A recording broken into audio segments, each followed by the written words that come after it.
Hi, my name is Ivy Wang, and this year I'm in the Frisco ISD ISM program at Frisco High School.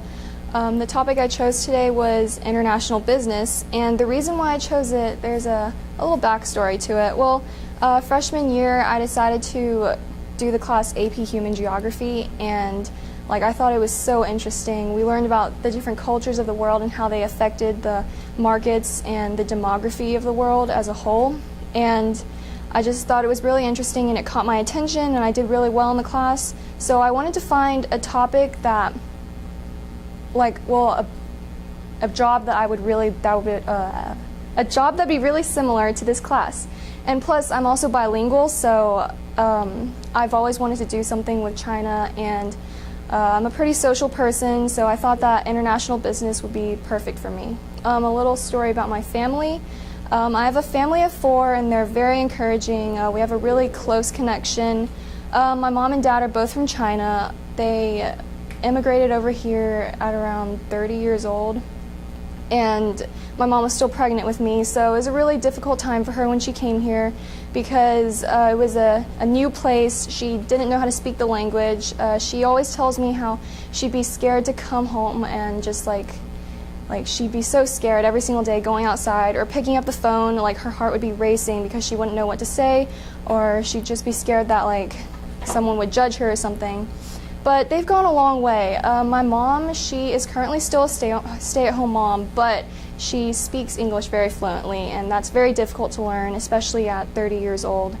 My dad is an engineer at Ericsson, and it's just a really great family that I have. A little bit about me. Music has always been very important in my life. I started playing piano at the age of 3, and I've gotten a lot of awards and achievements. And I also joined percussion in 6th grade, and I'm still playing it at the moment. And music just really shaped me into who I am. I would not be the same person if I did not have all this music to just shape me and just help me grow. So I would like to start with a quote, and it's a very short, but it's simple but a powerful quote. It's "Nothing happens unless we first dream" by Carl Sandburg. And it's not super flowy, but it just gets to the point, and it really drives me this year because I want to achieve a lot of things. I have a lot of high expectations, but I can't do anything unless I have the dream or the goal to achieve, and that's just really driving me this year. I would like to talk about my mentor next.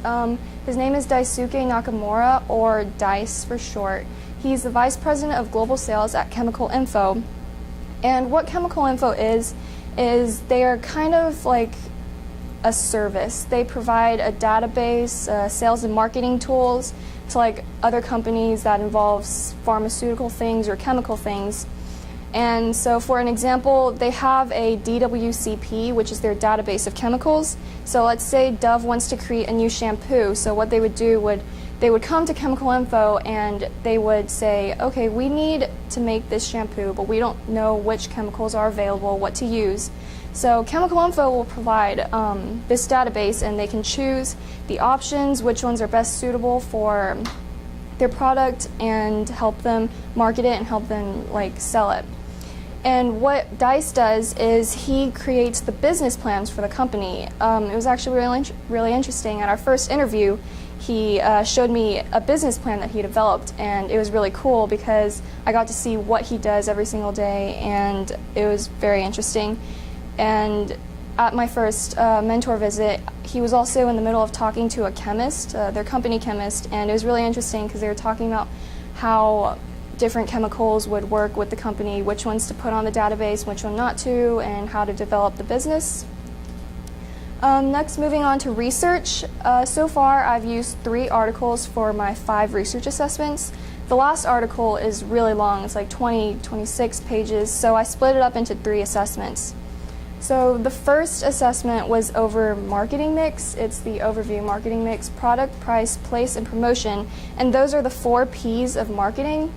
And this was actually really interesting because at my foundations in marketing class at UNT, they were actually talking about the 4 P's of marketing. So instead of being completely clueless, I actually knew what they were talking about. So that was extremely helpful.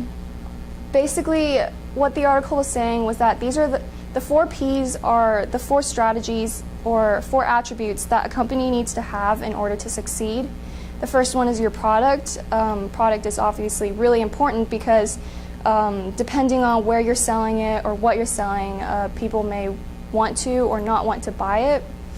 Price is also really important because if you price something too high in a place that can't afford it, they're not going to buy it and you're not going to get any profits. Next is place, and place is kind of self-explanatory. You're not going to sell a, iPhone in sub-Saharan Africa because they need water and not iPhones. And the final attribute is promotion, and that's just advertising. If you want to market a product, you have to have really good advertising. You can't just be like everyone else. You have to stand out, and so more people want to buy it. The next article that I have is Home Prices Rise in China for the 4th consecutive month. And this was more of just an interest kind of article. It doesn't really, well, it kind of applies to my research, but mainly I chose it because I've had an interest in business in China because of my background and because of the fact that I'm bilingual, and this just really helped me understand the economy of China and the market and what they need right now as their home prices are rising. People are finding it harder to find homes, and that's really important to understand. One of my interviews, my second one, Victor Gonzalez Martins, he is the head of sales at Google. And I was actually talking to him, and he said that China is actually asking people from Google to train the government officials in China how to use software and technological innovations so they can also have a more competitiveness in the business world. And that was really interesting because I was thinking that in the future I could probably use this because I do want to work at Google and I do want to work in China, so kind of like has a correlation there.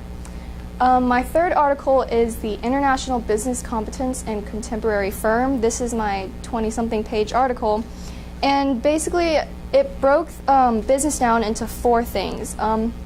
It talked about the strategies that businesses can take to compete in international markets, and the 4 strategies were international orientation, international marketing skills, international innovationness, and international market orientation. So international orientation is how the whole business views an international market. It's not just how 2 people in the business view it, it's how everyone does, because everyone has to be willing to pursue new opportunities abroad. It can't just be a few people because the business will not survive in international waters. The second attribute is international marketing skills, and this is kind of like the promotion in the 4 Ps in the first article. It's basically just advertising. You have to know your target audience, you have to know your market. That's all really important and kind of self-explanatory. The next attribute is international innovativeness, and this is something where your business has to work to develop an innovation that is hard to replicate, something that is original, something that other things don't have. It must give other people a reason to buy your product. Why would I buy, something that is worse than the iPhone or something? You want to have something that's better than the top, and that is international innovativeness. And the final one is international market orientation. And this is where you have to understand the client and the consumer needs. You have to understand the culture in the area that you're marketing in. For example, Barbie dolls in India, I learned about this in AP Human. Like the typical generic Barbie doll is, she has blonde hair and blue eyes and like pale skin. But in India, the Barbie doll is actually like dark haired and she has dark skin, and her body is covered with like the traditional Indian clothing. And so this way, by doing that, people in India are more inclined to buy it because it's similar to their culture and they can relate to it. So that's international market orientation. I would like to talk about my original work. So my idea is to create this app which is pretty similar to Tinder, except it's for business professionals. And so what you can do is, instead of finding a potential date, you're looking for potential opportunities in the real business world. to look for opportunities, experiences, internships, mentorships, and basically my original work is going to be the planning and the developing of the app. I'm going to have to learn how to code, which is going to be very difficult. And just I'll have to design the app and what it'll look like, how it'll work. And I talked to my mentor about this, and he actually gave me a tip. He said simplicity is the key. And see, the reason he said that was because when I told him about my product, he said it was really similar to LinkedIn. But then he said that LinkedIn is also very confusing to use to some people. Like he said, when he first used it, he had no idea what to do, and he got some coworker to do it for him.